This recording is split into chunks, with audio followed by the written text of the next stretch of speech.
welcome to the very first episode of Prism and Company. My name is Colin. You can't see me, but I'm just above the screen, and I could not be more excited to be making YouTube videos. I think this will be the perfect platform to do some longer form tarot content, whether that's about the deck I'm working on or just stuff I want to talk about. To kick things off, I want to do a VR to the amazing Kelly Bear, the 5 decks that I just could not live without. Now, these will be in ascending order, so I'm starting with number 5 as my least favorite deck, and then number 1 will be my very absolute most favorite that I just couldn't imagine living without. This was a really interesting process. I actually picked each deck for very different reasons, just because there are many different reasons I like tarot cards, and I thought I'd want to represent each little bit of that with one of these 5 decks. Without further ado, let's jump right in. The first deck on the docket is the Masonic Tarot. This deck is totally sweet. One of the reasons I love it so much is this not so little white book. Actually, it is pretty little because only some of it's in English. But check this out. It breaks down the major arcana, not with like a normal visual representation of the card, but like a breakdown of the geometry of it, which I think is so cool. So the actual cards look significantly prettier than this, but this breaks down where all the lines are. And I just think that's such a really interesting, unique take on how to do a guidebook. Bravo. Now, the way I structured this is I picked 2 cards from every suit. I picked a minor and a major, and then I picked a minor and a court, and then I picked 2 majors. So I did this for every deck. That way you get a bit of a spread of what the deck looks and feels like, and also some of my favorites along the way. So let's start here with the 9 of Wands and the Queen of Wands. Now, one of the reasons I like this deck so much are these background gradients. You'll see in every suit, there's this very consistent gradient that travels throughout the entire card. And I think the color choices are really interesting. Wands makes a lot of sense. You know, it's kind of these purples to reds to oranges, a very fiery kind of feel to it. Obviously, that's carried between the court cards as well. But let's talk about this guy. I think this organization of wands is so unique, and this style of organization, not necessarily the stacking, just kind of the not what you'd quite expect, is one of the reasons this deck really speaks to me. This deck is a terrible reader. I almost can't read with it. It's kind of hilarious, but it's got such beauty and such character to it that I really find it to be important in my collection. That's why I'm including it here. Not only are the symbols really uniquely organized on the page, but there's also lots of cool stuff that happens with the borders.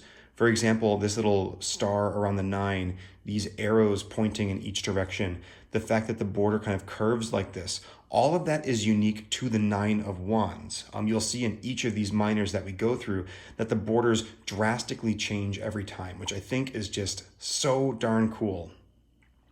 Here with the court card, the Queen of Wands, we get this like badass queen who's got like this wand shotgun almost. It's sort of like smoking out the top of it, but she looks so kind. I'm actually, one of my birth cards is the Queen of Wands, and I'm always really, I feel a kinship with this card. And I think the idea of like kindness, but like don't mess with me because I will shoot you, is just this wonderful portrayal. And not only her pose, but also things like the details in her dress here, and even the really interesting choice to use such like a teal blue on the jacket over here, the coat or whatever. Such an interesting choice for a court card, and it's those kind of weird, quirky choices that make me just love this deck. So those are the wands. Let's check out the cups. If you're not interested in hearing me gas on about tarot art, this is probably not the video for you, because I just love talking about this stuff, and I totally want to.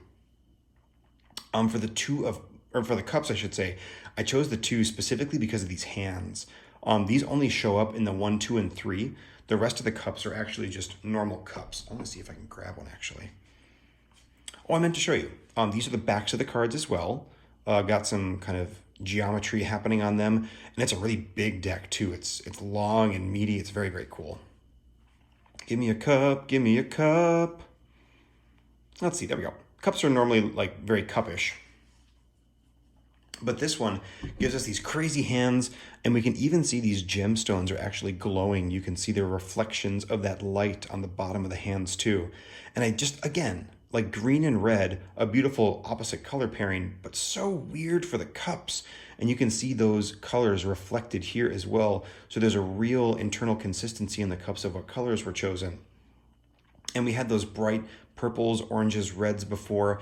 Now we have almost these dark indigos to lighter lilacs on these very dark blues that kind of permeate the cups suit, which is, again, just really interesting. I think cups are generally a very deep suit, where wands, for me anyway, tend to be a little bit more, not surface level, but just like action oriented, and like they're moving too fast to really like settle in and be deep. So I like that there's that reflected in the color palette here too. I chose this Page of Cups, honestly, just to give a little bit of variety. The court cards in this deck are usually pretty good, not always my favorite, but I did really like these background elements in the Page of Cups. Again, you can see just some real differences in the way that the cards are actually structured. And although the tops of these two cards are pretty similar, you can see that there's like this triangle up here where we're not seeing that.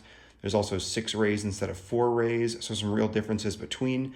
And also this 2 has a square down at the bottom of it, like an architectural square.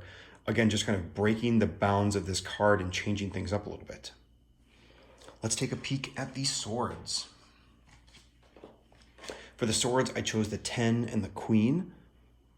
And I just have to talk about this Queen first, because this is one of my favorite court cards in literally any tarot deck. This is a real callback, I think anyway, to the Visconti Sforza deck. It's the exact same pose, just inverted. So like you flip her over, dress her in some older garb, and boom, you got that card. But I think there's some really beautiful, subtle symbolism in this card that can kind of go unnoticed. This glove, for example, for me anyway, the Queen of Swords is very much about kind of cutting off the higher self from the lower self, kind of cutting away earthly thoughts in pursuit of like spiritual thoughts or that kind of idea or motif. And here we have a gloved hand above, like you want to protect those spiritual thoughts, where you have the open hand down below that's actually wielding the sword. So it's like using your physical body to make that cut to protect your spiritual thoughts. Even if you don't read the Queen of Swords that way, it's still just kind of a downright gorgeous card. But I do love those subtle little hints to at least the way that I read it. Again, you can see these beautiful folds in the dress, lots of really interesting stuff. And let's talk about this background color, because to me, this is not the obvious choice for swords. Honestly, I almost expect that would be the color choice for cups. If we look here, there are these really dark blues, and it's still distinguishable enough that at a glance, you can easily tell these are 2 different suits, but it looks almost like why are my words leaving me now? The ocean, the Caribbean Ocean, the Caribbean. Those like beautiful, rich blues that you see. But, it really does speak to air. It looks like sky blue. And, swords being all about air and the mind, sky is a perfect fit for that. And again, just another weird, quirky choice that makes me like this deck so much. Looking at the 10 here, you can see a really non-traditional 10. Obviously, it's a pip deck, but it's not stabbing into anything. The swords aren't even pointing down. This feels like a very ascending card. There's even foliage in the background to kind of reinforce that, and the symbol of the sun at top to, again, just kind of brighten the card up and even brighten the symbolism and imagery of this card. So cool. I think it's really, I was going to say brave. I don't know about brave, but really refreshing. That's the word I'm looking for, to see different choices being made like that.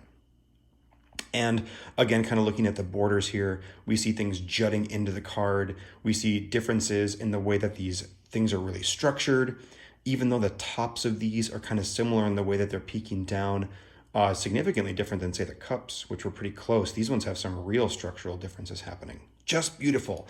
Every little card is full of these like delightful little Easter eggs almost. All right, on to the pentacles. Now, I call pentacles discs. Decks call pentacles whatever. Sometimes I'll say pentacles too. Forgive me. I'll just say whatever comes to mind. It almost looks like a coin in this one here, so maybe it is coins. Yeah, coins in this deck. I can never get this suit right, but it is one of my like secret favorite suits because it's earthy and crunchy and grounded, and I love that. I chose the ace specifically for this suit because of all the extra stuff going on. We have elemental symbols down here. We have, I'm not even 100% sure what's happening. Maybe sun and moon? Sure, I don't know for sure. This extra cube that's happening, this skull that's cracking open, all this geometry behind it, not to mention the actual symbol on the coin itself. So little of this I would actually prescribe to the suit of coins or discs or pentacles or whatever. This skull especially just is such an interesting choice. Skulls, I immediately think the brain, I think thoughts, which remind me of swords, or I might think of death, which I guess in some ways feels very pentacle-y, but not on the ace, which is like new and kind of blossoming or unfolding. And I just, all of these things added up make this like beautiful, confusing, delightful card to me. And it's the kind of symbolism that you can really dig your teeth into. I think it's so cool. In the background too, we see the color palette that they chose. And for me, again, it's non-obvious. I would almost expect to see green for the coins, but because it's a Masonic deck, this makes perfect sense. We have almost like a wood tone or a stone. It feels very tactile and earthy. For a deck about, a group of people whose like whole ethos is based on building, either physical objects or kind of your soul or your self, impression or worth. I think that's so cool. And then here for the king, that's just reinforced with like tools that he's using, Masonic symbols up in the top, just lovely. And then last but not least, where did I put my cards? Here we go. We have our majors. I chose the Fool and Temperance because they just feel iconic for this deck. The Fool actually appears on the box, so it's just the image I'm most used to seeing with this. But again, like crazy cool frame choices are being made here. We see a frame around this card and also a frame around each of these. So now it's very kind of breaking the fourth wall, self-referential, like, yes, I'm in a frame, and that frame is kind of moving back into space, almost like this card is moving into itself. Just kind of boundless, endless, clever things happening with the actual construction of these cards in the deck. Not to mention just, beautiful colors. We have like these rays coming out that are kind of slicing these little gradients, and each one is just slightly different. We can see some shadows along the edge here. A lot of thought went into this. They could have easily just put a radial gradient behind that and have it had just been done. But no, they took the time to really, paint each one of these in. I think it's beautiful.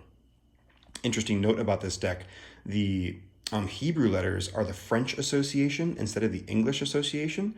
I'm a Thoth man myself, which means that I read with the English association of the Hebrew letters. And while I'm not ultra familiar with them in these contexts, again, I just find it really interesting. It's another thing that you can really dig into. And I'd say don't get me started on this Temperance card, but I'm literally starting myself because this card is freaking amazing. Just drink it in. Like, let it absorb you. It's absorbing me. Let's break it down. So here we have like a cross happening in the back, and religious symbolism like that really doesn't bother me too much. I think it's used as symbol, and I'm not going to let it kind of, wreck my day, even if it's not my preferred, religion of choice.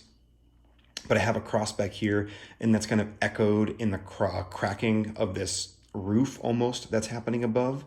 And we get cool tones and warm tones kind of alternating between. So we have that warmth breaking through the cold.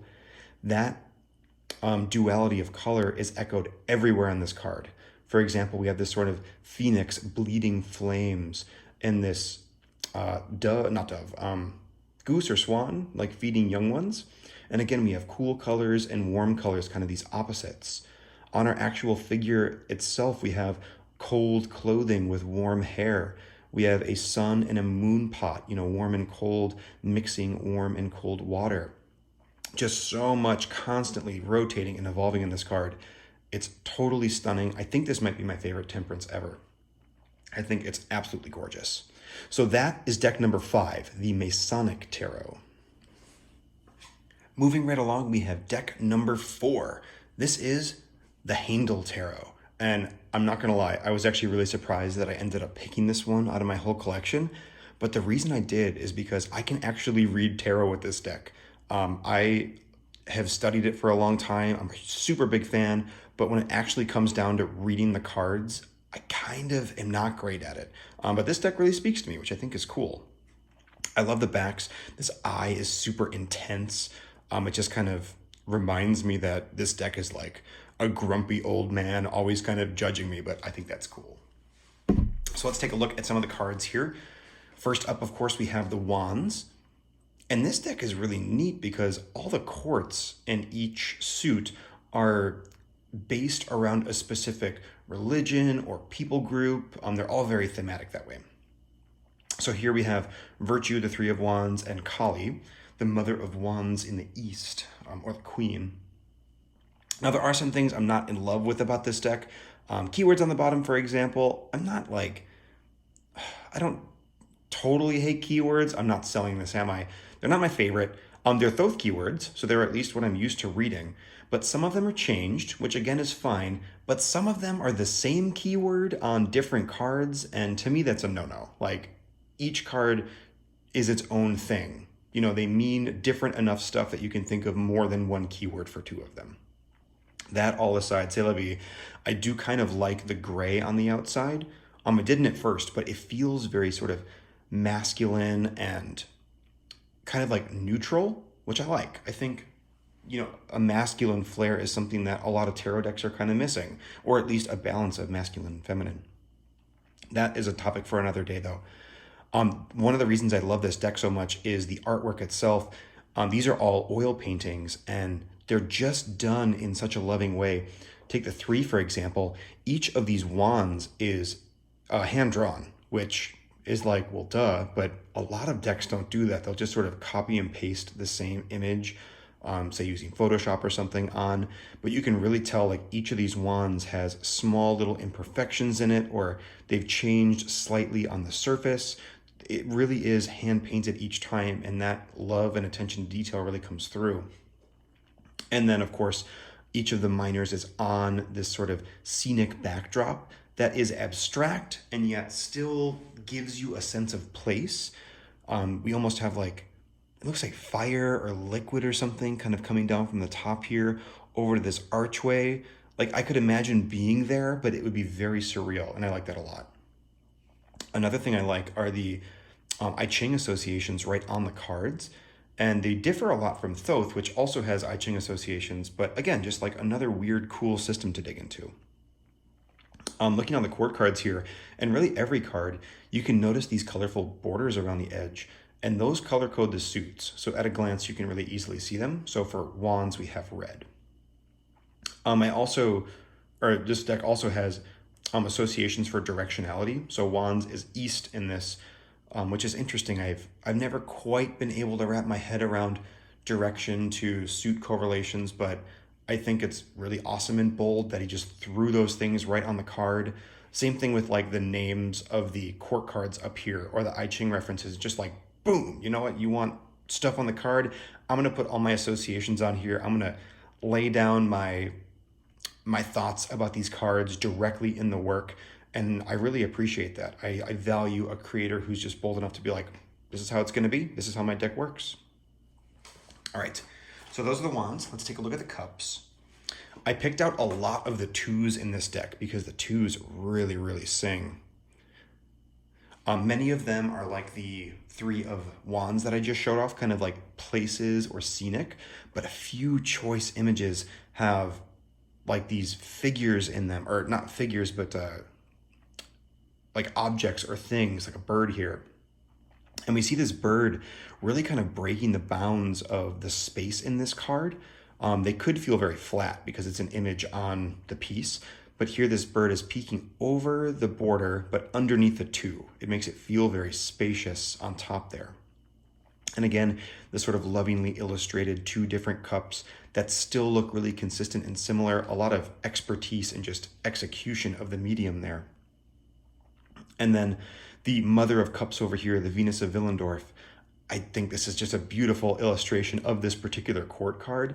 And again, just showing off the boldness to totally switch up the, not genre, but the culture or the religion that these court cards are pulling from.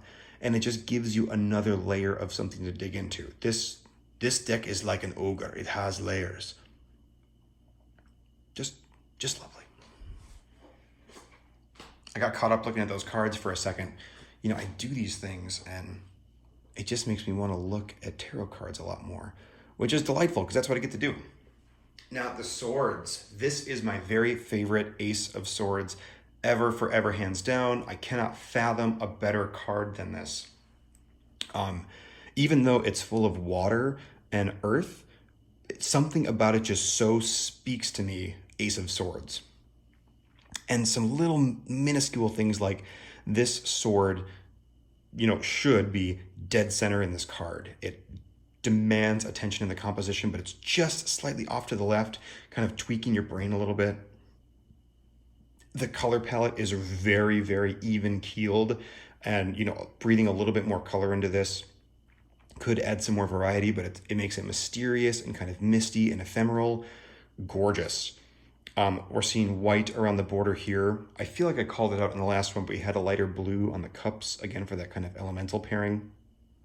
And I have a real sweet spot for the court cards in the swords here because they're all Egyptian. So here we have Nut or Nuit, however you want to say it, kind of arched over as the sky. Stunning. I just love all of the courts in the swords.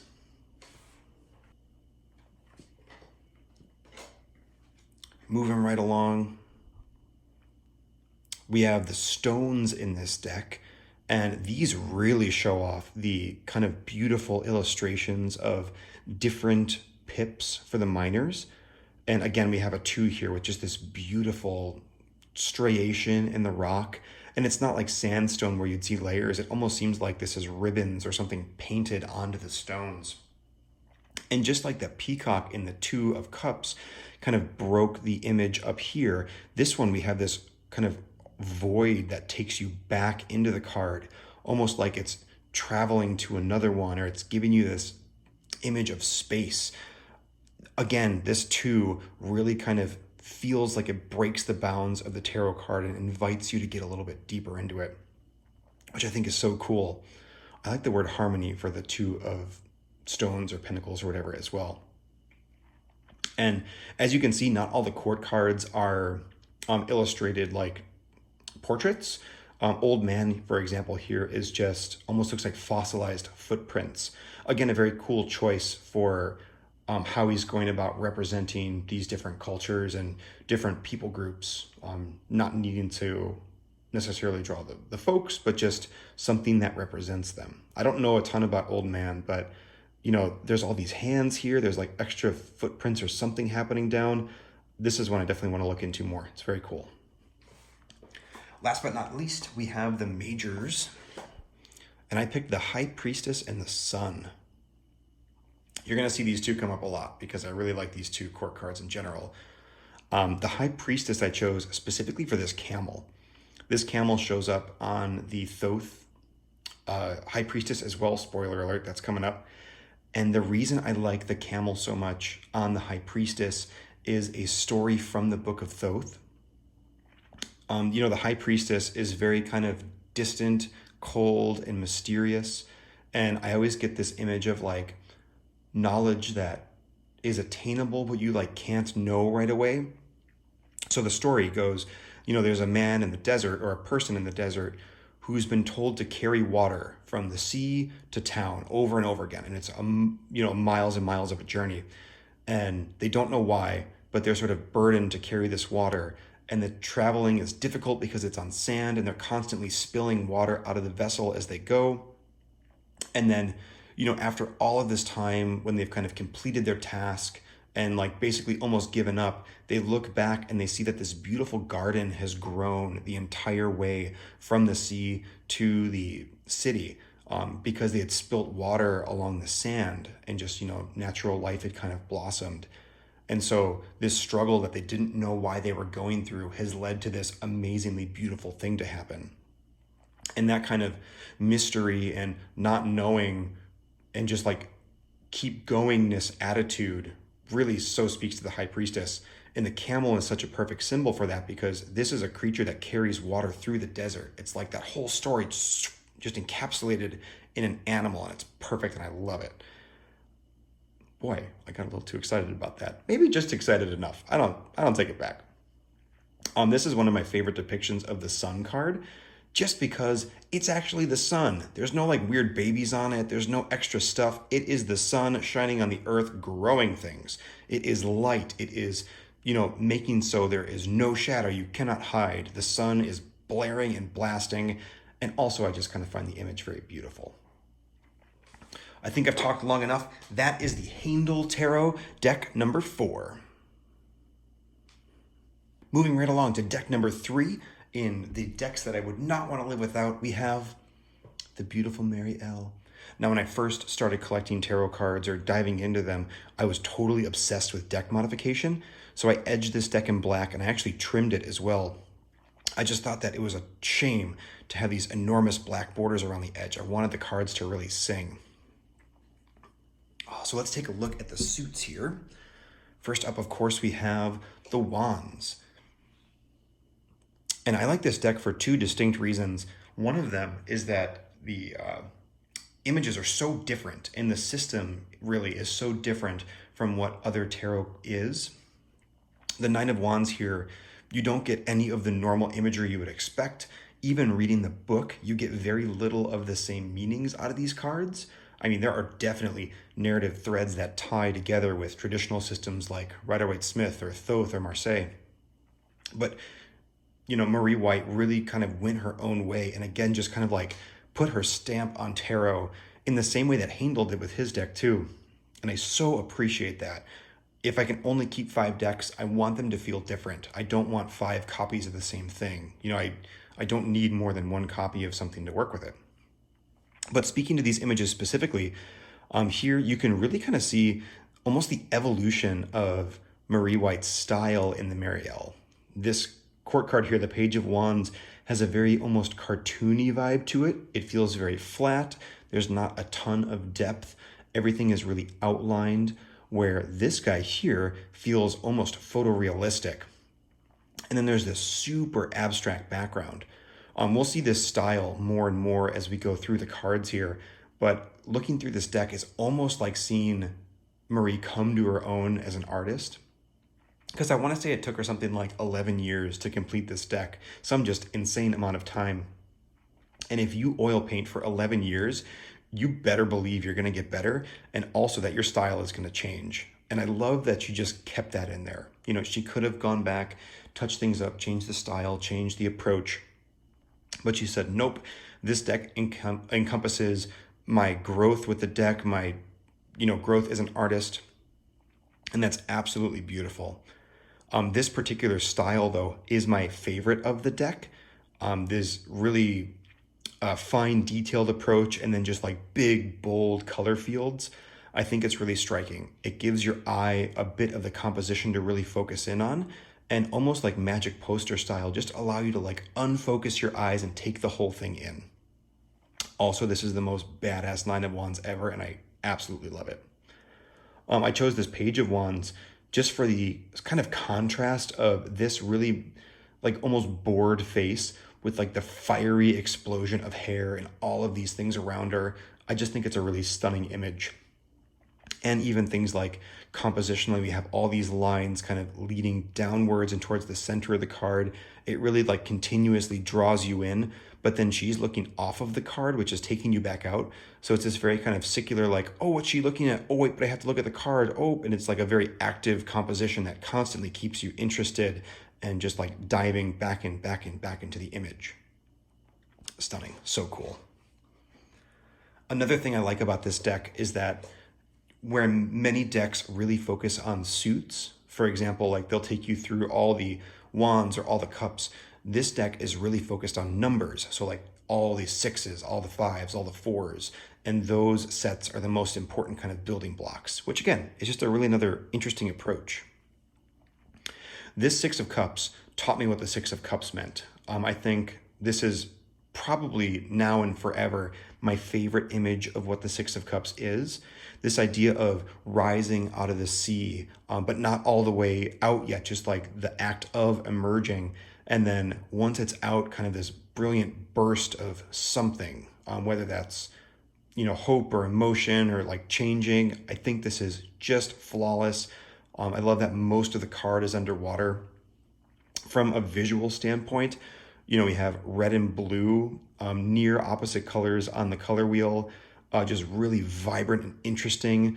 A very kind of alarming choice to put these crab or lobster claws on the hands, but it's not like scary. It just is like, whoa, what the heck is happening? So cool. Beautiful wings filling the background. Just amazing, beautiful composition on this one. The King of Cups, I like this one a lot because of the sense of immersion, like literal immersion in this water that this king shows. You can't quite tell if he's sinking or rising.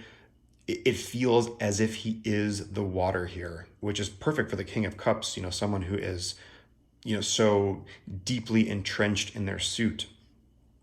And again, just compositionally speaking, we have lots of little points of interest like these flowers or the face. It almost just seems like another point along the way where something like the page in the last suit was really focusing your eye in. This one's allowing your eye to kind of explore and see all the different little bits of it. Just stunning. I also love that she's not afraid to draw like nudity into her cards really tastefully and beautifully. I think it just is another cool element of this deck that gives you, more symbolism to dive into, just more interesting things to look at.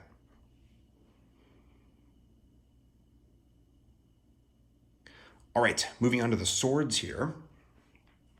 We have obviously 10 of Swords, King of Swords. This is another example of that really detailed style with big color washy backgrounds. I would bet money that these were some of the last cards that she made because they really feel a lot more realized. Not that something like this is not realized, but it almost seems disjointed to me. Like this one gives me, again, kind of like the page, a real sort of comic booky feel. The composition is a little bit all over the place. There's lots of things happening. There's even like writing in all these parts. And it's so cool, but your eye has to keep moving. There's no spot to really settle, where these images give you like, boom, this is what you're looking at. And your eye just gets to take in all of this. But if your eye does wander, you get like all these beautiful subtle details, or the moon up here. It's very powerful. And even something like this, where we see a single wing back here and then the robes flowing, there should be another wing probably somewhere, but we're not missing it. It's working as a compositional tool because these robes almost read as another wing if you do that kind of unfocus your eye trick. I also think this is a very tasteful take on the Plague Doctor kind of like dead animal vibe, just because of, that can be so played out and so like intense to look at, but this is a very nicely done one. Just absolutely gorgeous. All right, onto the discs. This image is so iconic in the Mary L. It's on the box usually, at least it was for the first edition. I just love, again, how like bold and interesting of an image this is. We have these two creatures that are, they have some form to them, like this paw that's reaching out or this tail, obviously the faces, but it's so squared off. It's almost like she like jammed a creature in an ice cube tray. It like came out like this in a strange way, but it just so visually arresting. And also, you can't quite tell if they're like attacking or defending this little lamb down here. Just a really cool approach to this card, and another composition that really makes you want to kind of like dig into it and like almost protect this little object. It's a very engaging composition. And just like the Ace of Swords in the Handel Tarot, the center point here is like shifted off to the side. This feels like it really should be centered. So it really grounds this lamb, it really grounds the whole composition, but it's off. And that again kind of increases the tension in this card. It makes you want to like fix it. And that little nagging sensation keeps you engaged in what you're looking at. And it's so damn cool. This Knight of Discs, I just think is really sweet. I love the idea of including kids in the quirk cards, especially not as a page, but as a knight. But on this giant leopard whose like tail is so big it's winding through this tree.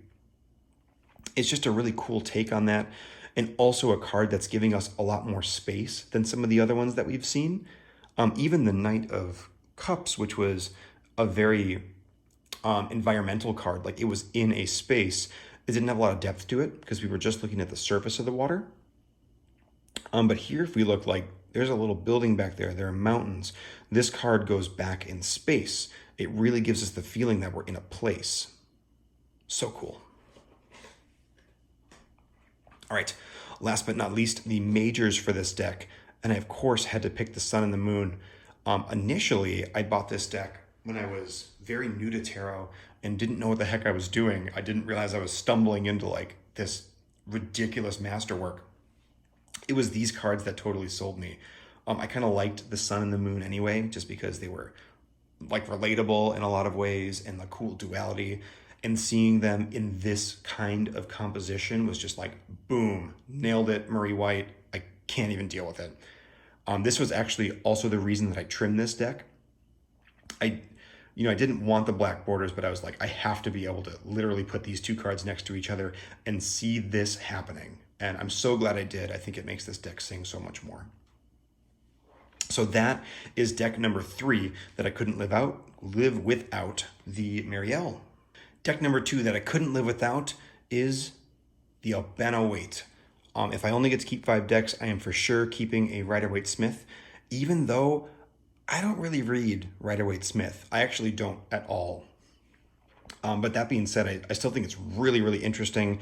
And, we owe so much of what tarot is to this deck that it is impossible to deny its impact. Obviously, another deck that I've trimmed.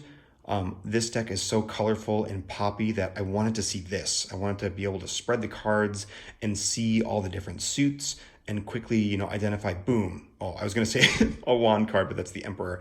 But like here, wands are all orange or cups are all this kind of light blue. Well, let's take a look. I actually picked all of the knights in this deck just because I love the knights so much from the Rider-Waite-Smith. I think it's so cool. I gotta stop saying Rider-Waite-Smith. Rider was just the publisher, the Waite-Smith deck. The Pamela Coleman Smith deck featuring Waite, let's say that. Here I chose the 3 of Wands. I honestly chose some of the most iconic cards as my favorites in this section, just because, what could you possibly say that hasn't been said about this deck? I will say the reason I like the Albano Waite specifically is the coloration. I think the normal kind of like classic RWS deck is like kind of boring. It's a lot of gray, it's a lot of blue, where this pops up the color, makes each of the suits look really unique. And I also think that in the majors, there's a lot of very subtle, cool meanings that come from those colors too, which I'm sure Albano Waite would be like, well, of course, I decided to include those for whatever. Frankie Albano, that's his name, not Albano Waite. Knights are just totally awesome in this deck.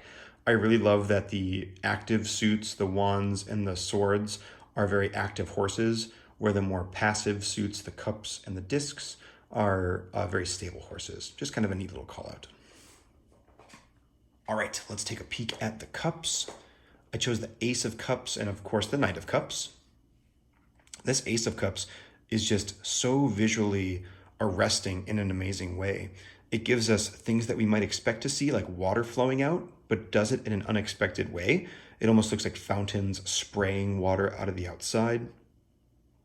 Obviously the dove on top, the rays coming off, just so many little details to look at. It feels like you could kind of, keep picking at this card and still find stuff. And I absolutely love the blue coloration of this horse. At first, I thought this horse was see-through, which I'm like, that's a badass idea for a horse. But it's actually a blue horse because we can see that you don't see through its leg here, say to the beach down below or to the mountains behind. But I still kind of like to think of that as a see-through horse because I just friggin' love that idea. We're going to cruise through this one because it is the Waite-Smith deck, so that is what it is. This card, these Six of Swords, confused the living heck out of me when I first got this deck because I read Thoth, and it is very different than the Thoth interpretation, or at least kind of on the surface it is. And I'm like, why the heck is the Six of Swords on a boat with these sad-looking people? Like, what could that possibly mean about thoughts and kind of like the world of air? I friggin' love this image now that I'm a little more ingrained in tarot. I think it's so cool. But man, was it jarring when I first got it. This was my first real taste of like, oh man, not all tarot decks are the same. They have a lot of differences between them. And this Knight of Swords, again, super cool, super active. I love his armor. He just looks like a really cool character. Something you might see out of a video game or something. For Pentacles, of course, the Knight, and also the Three. I just love the threes in tarot anyway. The Three of Pentacles or discs is a personal favorite of mine, just because this card is all about like collaboration and work, excuse me. And those things are just kind of very important to me as an artist, as a person. And I really like kind of the almost like community feel here. Like it reads very churchy, yes, but it also just feels like people coming together, and it could be whatever building. I also really appreciate how the suit symbol, the number here, not the suit symbol, is worked into the actual composition. That and these discs here read like they're part of this structure, which is cool because a lot of times in this deck, it's just floating discs or floating cups, which is also neat, but this one feels really of a piece. And again, just like the crazy coloration of this horse, the red horse here, this is very alchemically based. That was kind of Frankie Albano's intention with this card, but even just from an image standpoint, it's very visually stunning. One thing I will say, if I can just for a moment, all of these suits have very different colorations in the background. Pentacles, for example, are green, wands are orange, but the cups are like this weird kind of like greeny sea foam. Make it blue, man. Like, take some of this blue out of the court cards, or make the court cards a little bit more themed with the deck, and like give us some blue. We've already got green in the Pentacles. We don't need two greens. And the Five of Cups in particular, now I'm not gonna be able to find it, is just straight up green. There it is. That is just green. Okay, small little minor rant over, but like, dude, you only got like 8 colors. Use more of them. My two majors that I chose for this deck are the Hermit and Temperance, again, just for their kind of iconicness, but also because the colorations are really different and unique in this deck. The Hermit, of course, we're getting this really rich, dark blue. His lamp has turned gold instead of kind of the normal yellow, but I just love his little blue hat. It's so cute. I absolutely love that Hermit. I think it's a really powerful, successful depiction of it. And same here with Temperance. We have a gold sky behind, which is a very kind of visually arresting image. You would never expect to see sky that's gold, especially in this deck where every sky is blue forever. Well, okay, actually that I take it back because the suits are all crazy colors too, but none of them are gold. And also you get this really crappy rainbow above, and I love that crappy rainbow. It makes me smile. That is deck number 2 that I just couldn't live without. The time has arrived for deck number 1, the deck that I could not live without. It stays in this bag. The number 217 is super duper important to me. It is my favorite number. It is, I think, like almost spiritually very important to me, but I won't go super into that now. But there's also a really fun Easter egg in this deck related to the number 217, which I will show you as well. That deck, of course, surprising nobody if you've been listening to this video, is the Thoth. This was not my first deck, but the first deck that really sang to me. And I just absolutely love it. Much like my other of the top 3 here, I trimmed this deck. It had giant obnoxious borders around the edge of it, and I wanted to see the colors. I wanted this when I spread out the cards. All right, on to the wands. You know, total pip deck, of course. So we have these pips. And this one actually kind of irritates me. This is the 8 of Wands, but it looks like it's 4 wands kind of crossed over, but Selby. I chose this card because honestly, it's just really pretty. We get like almost every single color in this card. We got the rainbow, of course, the rainbow of colors happening on top, which is pretty rare for this deck because each card had this very specific color palette that the Golden Dawn laid out that each card should have. And Lady Frida Harris, the artist, really followed those pretty strictly. But this one kind of breaks the mold, and I think that's cool. And then I have the court card of the Queen of Wands. Like I said, this is one of my birth cards, and I really kind of resonate with it.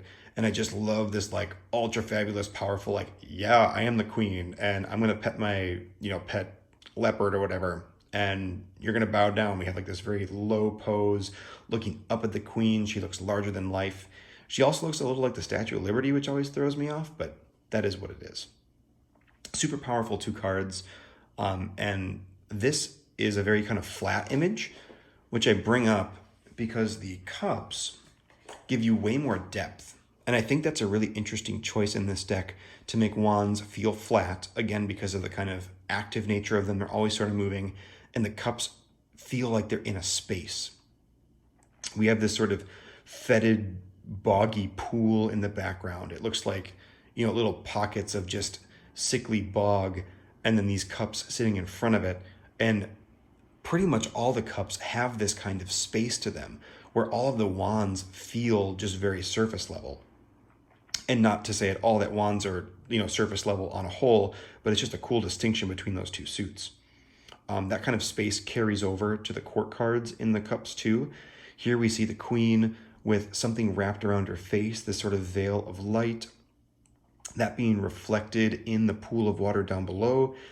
And it's not a direct reflection. There's a lot of different things happening with the reflections themselves, like colors and all of that, and then some objects actually floating on the water too.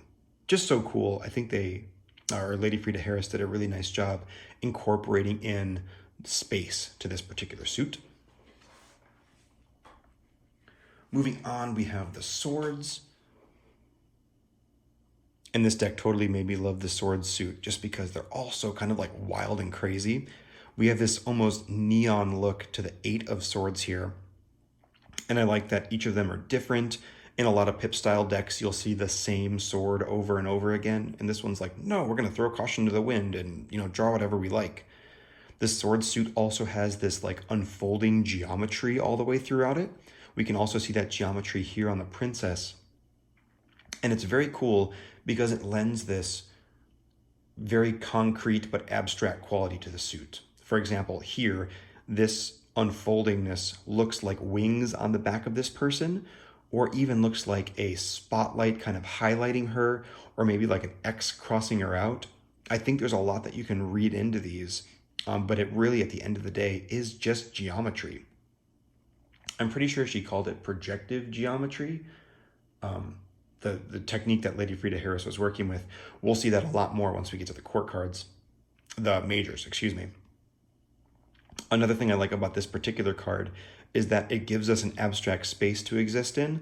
It almost looks like there's a sun back here and maybe like a jet or a pathway of like steam happening and like clouds, or maybe like, I don't know, a crazy tentacle monster. Like there's something happening back there, and it just gives you enough to work with, but not enough to like be like, this is definitely what's happening. You can really read into it and kind of take from that image what you want, which I think is very powerful in a tarot card. The discs. This card totally made me love the 3 of discs. The key word for this card is work. You better work. And I think it's so cool because we have this like weird, super weird color palette of these like fleshy peaches, this super desaturated teal. But then as you kind of get to the edges of this shape, they really intensify into bright orange and bright blue. And I think that's so cool. In the guidebook, it says that this is a top-down view of a pyramid that is blasting the sand away. And I think that's such a neat image for like work happening and just how like impactful that can be in a space. And then here for the night, I just really like this depiction of the knight. Interesting thing about the Thoth deck, the knights are actually the kings, and then what are normally knights would be princes. So this is the King of Pentacles, or the King of Discs, called the Knight of Discs in this deck. Boy, I hope that made sense. Either way, here we can see these kind of radiating bursts of light coming off the shield. We see the horse looking at the ground, not moving anywhere, being very invested in just like what he's doing right now, but the knight is looking away. Again, a very cool composition that's kind of constantly pulling your eye in different directions, and also just a very successful depiction of what this card means. And last but not least, we have the majors here. And I mentioned at the top that there's kind of an Easter egg with the number 217 baked into the Thoth. And that is these two cards right here. So here we have the court card, I keep saying the courts, the major number 2, the priestess, and number 17, the star. So right there, these two together are 217, my very favorite number. There are my feet again. And I think that's cool because these cards, in a lot of ways, feel very similar to me. They're both kind of mysterious and ephemeral. This one with kind of like a knowledge or intuition aspect to it, and this one is like environmental, experiential, and hope. I think these cards kind of mirror and echo each other in kind of a cool way. But the reason that the Easter egg is here is from this guy. In the Thoth deck, Crowley switched the associations with the Emperor and the Star, which changed their place on the Tree of Life, which is like this whole big thing in the Golden Dawn system. It ruffled a bunch of feathers. But what that means is that these two cards now sit next to each other on the Tree of Life. So the number 217 is like baked into the DNA of this deck, and that just makes me infinitely happy. And I squealed for like 20 minutes when I discovered that. I couldn't believe it. It made me so happy. From an image standpoint, again, on this guy, we get a lot of that projected geometry that Lady Frida Harris is known for. Here we see the camel again at the bottom, and just a stunning image, super duper cool. This one is a very repetitive cadence of a card. And what I mean by that is like we have the same kind of image appearing many, many times, this sort of 7-pointed star that is spiraling out, and then a lot of those same themes kind of being carried in here. So just wherever you look, there's similar motifs happening, which make the card feel very cohesive, even though we're seeing ground and a figure and a moon and a star in the sky. Like there's a lot happening here, but there's so much compositionally speaking that's tying it together. So that is my absolute number one deck that I could not live without, the Thoth. Oh, thank you so much for joining me, guys. This was an absolute blast. Here I'm going to put my top 5 decks in a row, if I can actually get my hands to work. Of course, we had the Thoth, we had the Albano Waite, we had the Mary L, the Heindel, scooch over everybody, and the Masonic Tarot. Thanks for joining me on Prism and Company, and I will see you guys next time. Bye.